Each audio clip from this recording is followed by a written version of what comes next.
Hello everyone, welcome back to P study dot online. आप सभी का पी स्टडी डॉट ऑनलाइन पर एक बार फिर से स्वागत है। तो इस समय हम सभी 1857 के स्वतंत्रता संग्राम के स्वतंत्रता सेनानियों की जीवन के बारे में मैं कवर कर रही हूँ और उनके जीवन के बारे में बता रही हूँ। इससे पहले मैंने अवंतीबाई जी के जीवन पर वीडियो बनाई है, तो यदि आपने इससे पहली वाली वीडियोस नहीं देखी हैं तो आप वहां जाके मेरे चैनल पर देख सकते हैं, या तो मैं इसका लिंक डिस्क्रिप्शन में दे दूंगी, आप वहां से भी देख सकते हैं। तो यदि जब हम 1857 के स्वतंत्रता संग्राम की बात करते हैं तो हमारे सामने कई वीरों और वीरांगनाओं के नाम आते हैं, लेकिन अवध और खासकर लखनऊ के 1857 के संघर्ष की कहानी एक ऐसी महिला के बिना अधूरी है जिसने कठिन राजनीतिक परिस्थितियों में नेतृत्व संभाला, और वह थी बेगम हजरत महल। एक ऐसी महिला जिन्होंने अंग्रेजों के सामने झुकने के बजाय अवध में उनके विरुद्ध प्रतिरोध का नेतृत्व किया। उनका जीवन केवल एक शाही परिवार की कहानी नहीं था, यह कहानी थी राजनीतिक संघर्ष, नेतृत्व, निर्णय और साहस की। आज हम उनके पूरे जीवन के बारे में समझेंगे, उनके शुरुआती जीवन से लेकर अवध की बेगम बनने तक, फिर 1857 में उनके संघर्ष के बारे में। तो यदि आप हमारे चैनल पर पहली बार आए हैं तो चैनल को सब्सक्राइब कर लें और यह वीडियो अंत तक देखिए, और वीडियो अच्छी लगे तो लाइक ज़रूर करिए और शेयर करिए। तो चलिए शुरू करते हैं हम आज की अपनी वीडियो। बेगम हजरत महल। तो सबसे पहले हम जानते हैं बेगम हजरत महल जी कौन थी। बेगम हजरत महल अवध के अंतिम शासक वाजिद अली शाह की बेगम थी। 1856 में अंग्रेजों द्वारा अवध को अपने अधीन किए जाने के बाद उन्होंने 1857 के विद्रोह में अवध में अंग्रेजी शासन के विरुद्ध प्रतिरोध का नेतृत्व किया। अपने नाबालिग पुत्र मिर्जा बिरजिस कद्र के साथ उन्होंने राजनीतिक और प्रशासनिक जिम्मेदारियां संभाली और विद्रोही शक्तियों के साथ मिलकर अंग्रेजों का सामना किया। लेकिन यहाँ एक महत्वपूर्ण बात है, बेगम हजरत महल जी की कहानी को समझने के लिए हमें सीधे 1857 के बारे में बात नहीं करेंगे, क्योंकि 1857 की वह साहसी नेता बनने से पहले उनका जो जीवन था उनके बारे में हम जानेंगे। अब हम सबसे पहले उनके शुरुआती जीवन और उनके वास्तविक नाम के बारे में जानेंगे। बेगम हजरत महल, जिनका जन्म 1820 में फैजाबाद अवध में हुआ माना जाता है।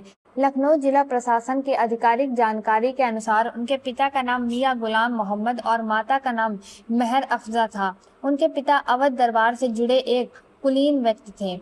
उनका शुरुआती जीवन उस समय के अवध में बीता जब लखनऊ और आसपास का क्षेत्र अपनी विशेष गंगा जमुनी संस्कृति, कला, संगीत, साहित्य और शाही परंपराओं के लिए प्रसिद्ध था। लेकिन इसी चमक धमक के बीच एक राजनीतिक बदलाव भी चल रहा था।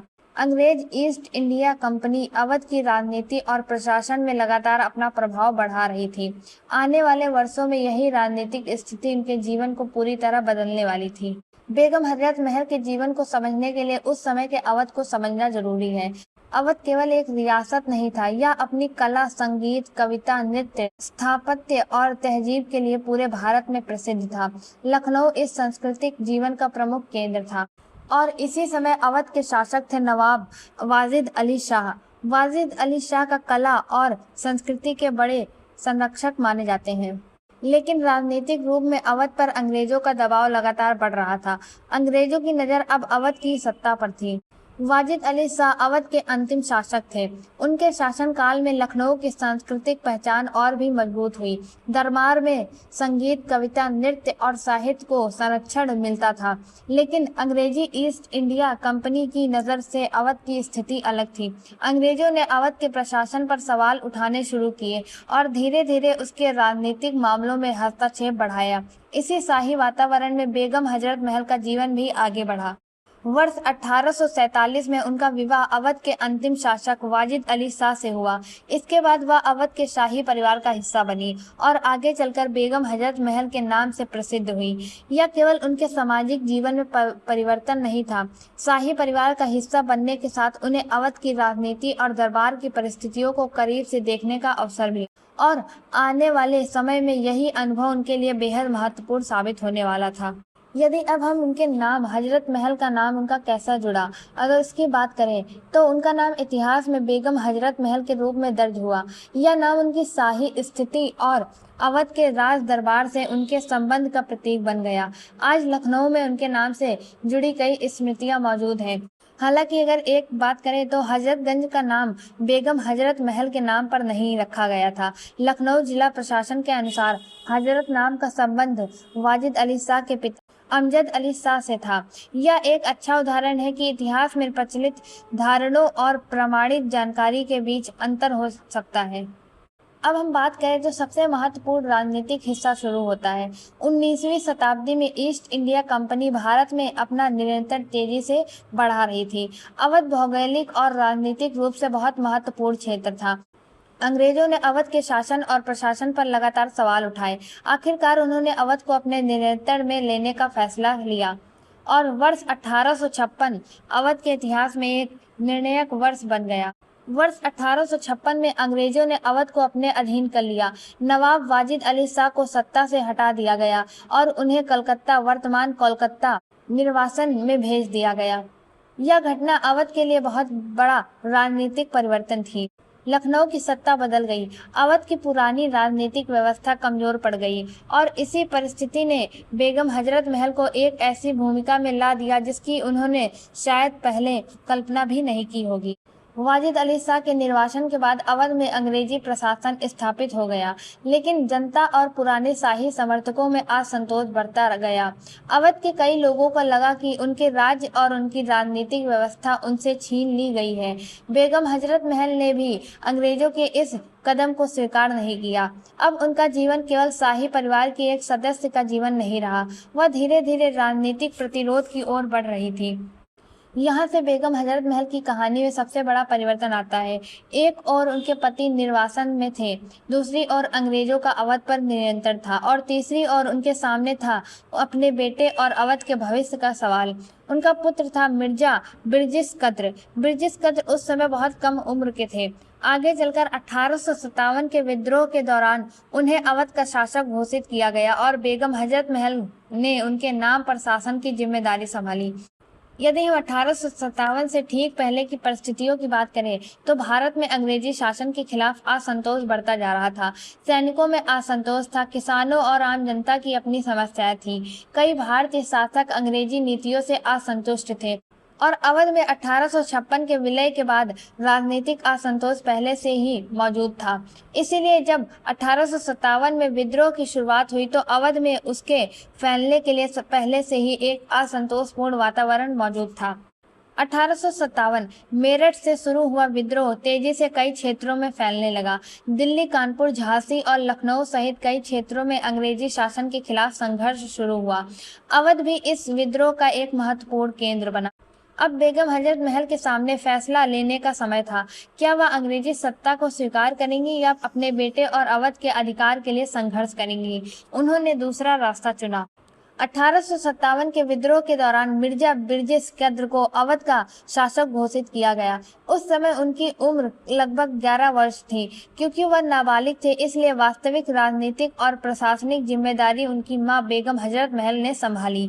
यहीं से बेगम हजरत महल केवल शाही परिवार के सदस्य नहीं, अब वह अवध के प्रतिरोध के प्रमुख नेता बन चुकी थी। लखनऊ में नेतृत्व की बात करें तो बेगम हजरत महल ने लखनऊ में अंग्रेजों के विरुद्ध प्रतिरोध को संगठित करने में महत्वपूर्ण भूमिका निभाई। उन्होंने अलग अलग नेताओं और समूहों के साथ संपर्क बनाया। उनका उद्देश्य था अंग्रेजों को अवध से बाहर करना और अपने क्षेत्र की सत्ता वापस प्राप्त करना। अब हम लखनऊ की बात करते हैं। अब हम उस जगह की बात करेंगे जिसे हम लखनऊ के नाम से आज जानते हैं, लेकिन 1857 में यही लखनऊ अंग्रेजों और विद्रोहियों के बीच एक बड़े संघर्ष का केंद्र बनने वाला था। आने वाले समय में चिन्हट का युद्ध होगा। लखनऊ रेजिडेंसी घेराबंदी का सामना करेगी और बेगम हजरत महल अपने बेटे के नाम पर अवध की सत्ता संभालते हुए अंग्रेजों को सीधे ही चुनौती देंगी। लेकिन यह संघर्ष आसान नहीं था। अभी तक हमने जाना कि बेगम हजरत महल अवध के शाही परिवार का हिस्सा बनी, कैसे 1856 में अंग्रेजों ने अवध को अपने अधीन कर लिया और कैसे उनके पति वाजिद अली शाह को कलकत्ता भेज दिया गया। लेकिन 1857 ने उनकी जिंदगी की दिशा बदल दी। अब वह केवल एक बेगम नहीं थी, उनके सामने अवध की सत्ता, अपने बेटे का भविष्य और अंग्रेजी शासन का विरोध। 1857 के विद्रोह के दौरान उन्होंने लखनऊ में अंग्रेजों के खिलाफ प्रतिरोध का नेतृत्व किया। अब यहाँ से हम 1857 में बेगम हजरत महल की अहम भूमिका की बात करेंगे। बेगम हजरत महल को केवल राज परिवार की पहचान से नहीं समझा जा सकता। 1857 के दौरान उन्होंने राजनीतिक निर्णय लेने में सक्रिय भूमिका निभाई। उन्होंने अलग अलग समूहों और स्थानीय नेताओं को अंग्रेजों के खिलाफ एक साथ लाने की कोशिश की। उनका उद्देश्य था अवध की सत्ता पर अंग्रेजी नियंत्रण को चुनौती देना। उनके नेतृत्व में लखनऊ अंग्रेजों के खिलाफ प्रतिरोध का एक महत्वपूर्ण केंद्र बन गया। अंग्रेजों के पास प्रशिक्षित सैनिक और आधुनिक हथियार थे। ऐसी स्थिति में केवल एक सेना के बल पर अंग्रेजों का मुकाबला करना आसान नहीं था, इसीलिए स्थानीय समर्थन बेहद महत्वपूर्ण था। बेगम हजरत महल ने अवध के विभिन्न वर्गों और स्थानीय शक्तियों के साथ सहयोग बनाने की कोशिश की। उनके साथ कई स्थानीय नेता और विद्रोही समूह जुड़े। इसमें राजा जयलाल सिंह और अन्य स्थानीय शक्तियों का भी योगदान बताया जाता है। इस तरह लखनऊ में अंग्रेजी सत्ता के खिलाफ एक व्यापक प्रतिरोध खड़ा हुआ। 1857 में अवध विद्रोह में मौलवी अहमदुल्ला शाह भी एक महत्वपूर्ण नेता थे। उन्होंने अंग्रेजों के विरुद्ध लोगों को संगठित करने में भूमिका निभाई। बेगम हजरत महल और मौलवी जी जैसे नेताओं का सहयोग अवध के प्रतिरोध को मजबूत करने में महत्वपूर्ण रहा। यह हमें बताता है कि 1857 केवल किसी एक व्यक्ति का आंदोलन नहीं था। अलग अलग नेता और समूह अपने अपने क्षेत्रों में अंग्रेजी शासन का विरोध कर रहे थे। अब यदि लखनऊ की बात करें तो 1857 में लखनऊ अंग्रेजों और विद्रोहियों के बीच संघर्ष का एक प्रमुख केंद्र बना।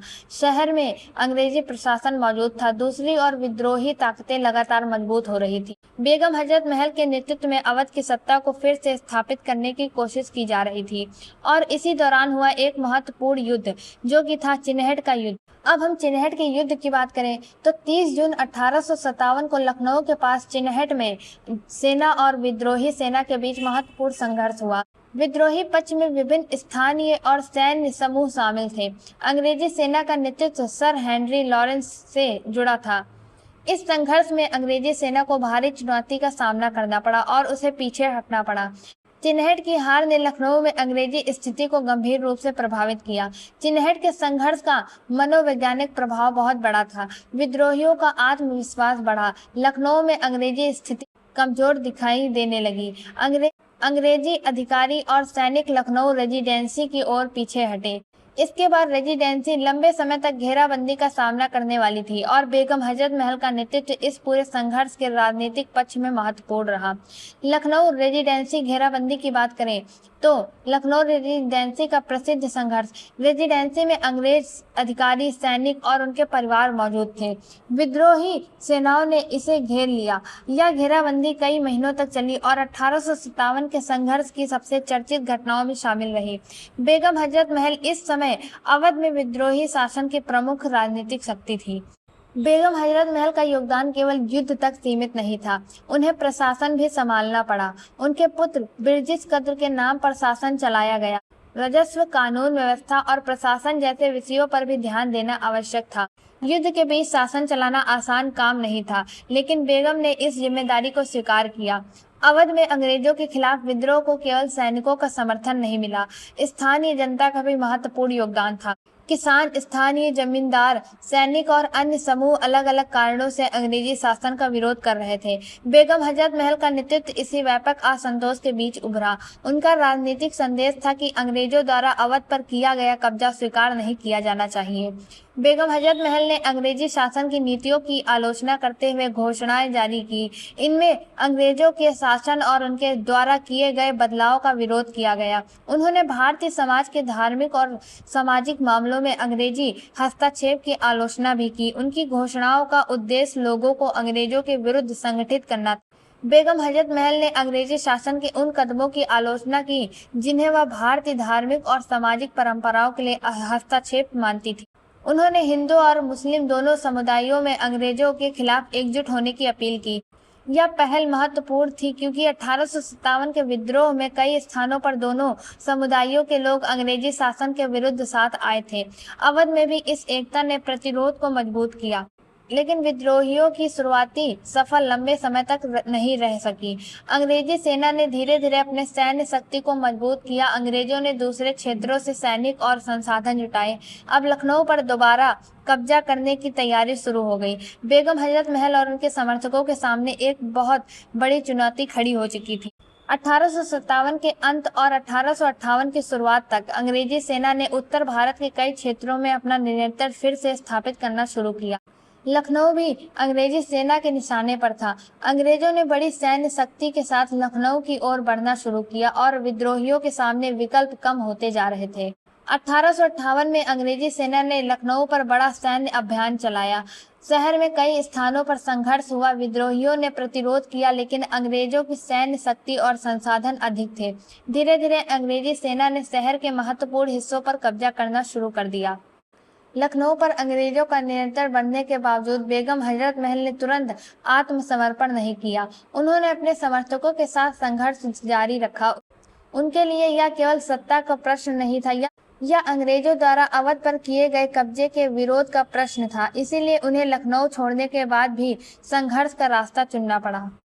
जब अंग्रेजों का नियंत्रण लखनऊ पर मजबूत हो गया तो बेगम हजरत महल को अपने समर्थकों के साथ पीछे हटना पड़ा।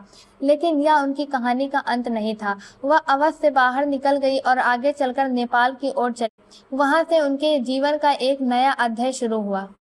यहाँ पर हम एक महत्वपूर्ण बात करें तो बेगम हजरत महल जी को कहानी में अक्सर केवल युद्ध या वीरता पर ध्यान दिया जाता है, लेकिन उनका योगदान इससे कहीं व्यापक था। उन्होंने राजनीतिक नेतृत्व किया, प्रशासन संभाला, स्थानीय शक्तियों को साथ लाने का प्रयास किया और अंग्रेजों के खिलाफ एक वैकल्पिक शासन व्यवस्था खड़ी करने की कोशिश की। यही कारण है कि उन्हें 1857 के संघर्ष में एक महत्वपूर्ण महिला राजनीतिक नेता के रूप में याद किया जाता है। अभी हमने यहाँ तक जाना कि कैसे बेगम हजरत महल ने 1857 के विद्रोह के दौरान अपने नाबालिग पुत्र बिरजिस कद्र के नाम पर अवध में प्रशासन की जिम्मेदारी संभाली और अंग्रेजों के विरुद्ध लखनऊ में प्रतिरोध का नेतृत्व किया। लेकिन 1858 में अंग्रेजी सेना ने धीरे धीरे लखनऊ पर अपना नियंत्रण फिर स्थापित कर लिया था। अब सवाल था, बेगम हजरत महल आगे क्या करेंगी। अब हम उनके अंतिम जीवन के बारे में बात करेंगे। कैसे वह लखनऊ से बाहर गई, नेपाल में उनका जीवन कैसे था। 1858 में अंग्रेजी सेना ने लखनऊ पर दोबारा कब्जा कर लिया। अवध में विद्रोही शासन की स्थिति कमजोर हो गई। बेगम हजरत महल के सामने अब दो बड़ी चुनौती थी। एक तरफ अंग्रेजी सेना का दबाव और दूसरी तरफ अपने पुत्र बिरजिस कद्र की सुरक्षा। ऐसी परिस्थिति में उन्होंने लखनऊ से बाहर निकलने का फैसला किया, लेकिन उन्होंने अपने संघर्ष को वहीं समाप्त नहीं माना। बेगम हजरत महल को अपने समर्थकों के साथ अवध से पीछे हटना पड़ा। यह उनके जीवन का बेहद कठिन दौर था। कुछ ही समय पहले तक वह लखनऊ में राजनीतिक सत्ता का नेतृत्व कर रही थी। अब उन्हें अपना क्षेत्र छोड़ना पड़ रहा था, लेकिन परिस्थितियों के बावजूद उन्होंने आत्मसमर्पण का रास्ता नहीं चुना। वह अपने बेटे और समर्थकों के साथ आगे बढ़ी। लखनऊ से पीछे हटने के बाद बेगम हजरत महल ने नेपाल की ओर रुख रखा। नेपाल उस समय भारत से अलग एक स्वतंत्र राज्य था। बेगम और उनके साथियों के लिए नेपाल जाना एक महत्वपूर्ण कदम था, क्योंकि भारत में अंग्रेजी सैन्य दबाव लगातार बढ़ रहा था। नेपाल पहुंचने के बाद भी उनके सामने जीवन की कई कठिनाइयां। शुरुआत में नेपाल के शासक जंग बहादुर राणा बेगम को शरण देने के मामले में पूरी तरह सहज नहीं थे, लेकिन परिस्थितियों के बाद उन्हें नेपाल में रहने की अनुमति मिली। इसके बाद बेगम हजरत महल ने अपने जीवन के अंतिम वर्षों का एक बड़ा हिस्सा नेपाल में बिताया। अब वह अपने राज्य से दूर थी, लेकिन उनकी पहचान और संघर्ष की स्मृति उनके साथ थी। यहाँ बेगम हजरत महल के व्यक्तित्व की एक महत्वपूर्ण बात सामने आती है। लखनऊ खोने के बाद भी उन्होंने अंग्रेजों की सत्ता को आसानी से स्वीकार नहीं किया। उन्होंने अपने पुत्र बिरजिस कद्र के अधिकार को लेकर चिंता बनाए रखी। 1857 का विद्रोह सैन्य रूप से सफल नहीं हुआ था, लेकिन बेगम के लिए अवध पर अंग्रेजों का अधिकार अब भी स्वीकार नहीं था। 1859 तक अंग्रेजी शासन ने भारत में अपनी स्थिति काफी हद तक मजबूत कर ली थी। 1858 में ईस्ट इंडिया कंपनी का शासन समाप्त कर भारत सीधे ब्रिटिश क्राउन के अधीन आ गया था।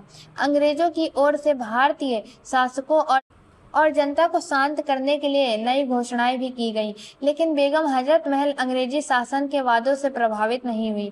उन्होंने अंग्रेजों की नीतियों पर सवाल उठाना जारी रखा। ब्रिटिश सरकार ने धार्मिक मामलों में हस्तक्षेप न करने और भारतीय शासकों के अधिकारों का सम्मान करने जैसी बातें घोषणा में कही थी, लेकिन बेगम हजरत महल ने इन दावों की आलोचना। उनकी दृष्टि में अंग्रेजों के पहले के कार्य और बाद के घोषणाओं के बीच अंतर था। उन्होंने लोगों को अंग्रेजी शासन पर आसानी से विश्वास न करने की चेतावनी दी, या उनके राजनीतिक दृष्टिकोण को दर्शाती है।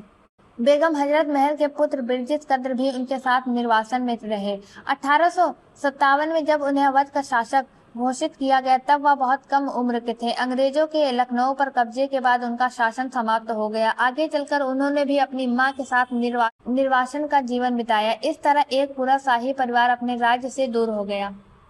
बेगम हजरत महल ने अपने जीवन के अंतिम वर्ष नेपाल में बिताए। वह काठमांडू में रही। उनका जीवन अब पहले की तरह राजनीतिक गतिविधियों से भरा हुआ नहीं था, लेकिन 1857 के संघर्ष में उनकी भूमिका इन्हें इतिहास में एक अलग स्थान दे चुकी थी। इनकी मृत्यु 1879 में काठमांडू, नेपाल में हुई। उनका अंतिम समय अपने जन्म और कर्म भूमि से दूर बीता। जिस अवध के लिए उन्होंने संघर्ष किया था वह उनके जीवन काल में फिर स्वतंत्र नहीं हो सका, लेकिन उनकी कहानी आने वाली पीढ़ियों तक पहुंचती रही। यदि हम बेगम हजरत महल जी की बात करें तो उनका काठमांडू में उनका मकबरा है। काठमांडू में जामे मस्जिद परिसर के पास बेगम हजरत महल की कब्र मकबरे से जुड़ी स्मृति आज भी मौजूद है। यह स्थान उनके जीवन के अंतिम अध्याय की याद दिलाता है। एक ऐसी महिला जिसने लखनऊ में अंग्रेजों को चुनौती दी, आज उनकी स्मृति भारत की सीमाओं से बाहर नेपाल में भी दिखाई देती है। इतिहास में बेगम हजरत महल जी के स्थान की बात करें तो सबसे महत्वपूर्ण सवाल, इतिहास में बेगम हजरत महल का स्थान क्या है? उन्हें 1857 के विद्रोह की प्रमुख महिला नेताओं में गिना जाता है, लेकिन उनकी खासियत केवल यह नहीं थी कि उन्होंने युद्ध के समय नेतृत्व किया। उन्होंने एक कठिन राजनीतिक परिस्थिति में शासन संभाला, गठबंधन बनाए, अंग्रेजों का विरोध किया और अवध की राजनीतिक स्वतंत्रता के लिए संघर्ष किया। 1857 के विद्रोह में कई महिलाओं ने महत्वपूर्ण भूमिका निभाई। रानी लक्ष्मीबाई ने झांसी में अंग्रेजों के विरुद्ध संघर्ष किया। बेगम हजरत महल ने अवध और लखनऊ में नेतृत्व किया। बेगम जीनत महल ने दिल्ली के राजनीतिक घटनाक्रम में भूमिका निभाई। इन महिलाओं की परिस्थितियां अलग थी, लेकिन एक बात समान थी, उन्होंने अपने समय की कठिन परिस्थितियों में नेतृत्व की जिम्मेदारी उठाई। लखनऊ के इतिहास में इनकी पहचान की बात करें तो बेगम हजरत महल का नाम लखनऊ के इतिहास में गहराई से जुड़ा हुआ है। 1857 का लखनऊ केवल एक सैन्य संघर्ष का स्थान नहीं था, यह राजनीतिक प्रतिरोध का भी केंद्र था, और इस पूरे दौर में बेगम हजरत महल एक प्रमुख राजनीतिक चेहरा थी। इसीलिए लखनऊ की 1857 की कहानी में उनका नाम हमेशा याद किया जाता है। 1857 के दौरान अवध में अंग्रेजों के खिलाफ संघर्ष में विभिन्न समुदायों के लोग शामिल हुए। बेगम हजरत महल ने भी ऐसी एकता को महत्व दिया। उनके नेतृत्व में जारी घोषणाओं में अंग्रेजों की धार्मिक नीतियों की आलोचना की गई और लोगों को एकजुट होने का संदेश दिया गया। यह उस समय की राजनीतिक परिस्थितियों में महत्वपूर्ण था। उस समय जब राजनीति और युद्ध में महिलाओं की भूमिका सीमित मानी जाती थी, बेगम हजरत महल ने एक अलग उदाहरण प्रस्तुत किया। उन्होंने केवल पर्दे के पीछे रहकर फैसले नहीं लिए, उन्होंने सार्वजनिक रूप से राजनीतिक नेतृत्व किया, अपने नाबालिग पुत्र के नाम पर शासन की जिम्मेदारी संभाली और अंग्रेजों के खिलाफ प्रतिरोध को संगठित किया। बेगम हजरत महल जी 1857 की वीरांगना के साथ साथ एक मां बेगम, राजनीतिक नेता और प्रतिरोध के संगठक। उन्होंने युद्ध के साथ साथ शासन और राजनीति की जटिल परिस्थितियों को भी संभाला। यही बात उन्हें इतिहास की दूसरी कई वीरांगनाओं से अलग बनाती है। यदि हम बेगम हजरत महल के जीवन से कुछ सीखने की बात करें तो सबसे पहला, कठिन समय में नेतृत्व। परिस्थितियां चाहे कितनी भी कठिन हो, जिम्मेदारी से पीछे नहीं हटना चाहिए। दूसरा, साहस। अंग्रेजी सत्ता जैसी बड़ी शक्ति के सामने उन्होंने विरोध का रास्ता चुना। तीसरा, निर्णय लेने की क्षमता। अपने बेटे और अवध के भविष्य को देखते हुए उन्होंने कठिन राजनीतिक फैसले लिए। चौथा, उन्होंने अलग अलग समूहों को साथ लाने का प्रयास किया। पांचवा, आत्मसम्मान। अपने राज्य पर हुए कब्जे को उन्होंने आसानी से स्वीकार नहीं किया। बेगम हजरत महल की विरासत की बात करें तो आज बेगम हजरत महल को भारत के स्वतंत्रता संग्राम की महत्वपूर्ण महिला नेताओं में याद किया जाता है। उनके नाम पर कई स्थानों और संस्थाओं का नाम रखा गया। लखनऊ में स्थित बेगम हजरत महल पार्क उनकी स्मृति से जुड़ा प्रमुख स्थान है। उनकी कहानी इतिहास की किताबों और स्वतंत्रता संग्राम की स्मृतियों में आज भी जीवित है। बेगम हजरत महल पार्क की बात करें तो लखनऊ में स्थित यह पार्क उनके नाम और स्मृति को सम्मान देता है। यह स्थान लखनऊ की ऐतिहासिक पहचान से भी जुड़ा हुआ है। आज जब लोग बेगम हजरत महल का नाम लेते हैं तो उनकी संघर्ष के साथ लखनऊ का इतिहास भी याद आता है। तो यहाँ तक हमने बेगम हजरत महल जी के जीवन के बारे में जाना। अब हम कुछ महत्वपूर्ण तथ्यों की बात करेंगे जो आपको याद होने चाहिए। जैसे बेगम हजरत जी का पूरा नाम बेगम हजरत महल, जन्म लगभग 1820, जन्म स्थान फैजाबाद अवध, पति नवाब वाजिद अली शाह, पुत्र बिरजिस कद्र, संबंधित रियासत अवध, प्रमुख मुख्य भूमिका 1857 के विद्रोह में अवध का नेतृत्व, प्रमुख केंद्र लखनऊ, महत्वपूर्ण घटना चिनहट का युद्ध, निर्वासन नेपाल, मृत्यु 1879, मृत्यु स्थान काठमांडू नेपाल। तो यह थी आज की हमारी वीडियो। और यदि आपको यह वीडियो अच्छी लगी हो तो वीडियो को लाइक करें और चैनल पर पहली बार आए हैं तो चैनल को सब्सक्राइब कर लें। यह वीडियो देखने के लिए धन्यवाद। मिलते हैं अगली वीडियो में।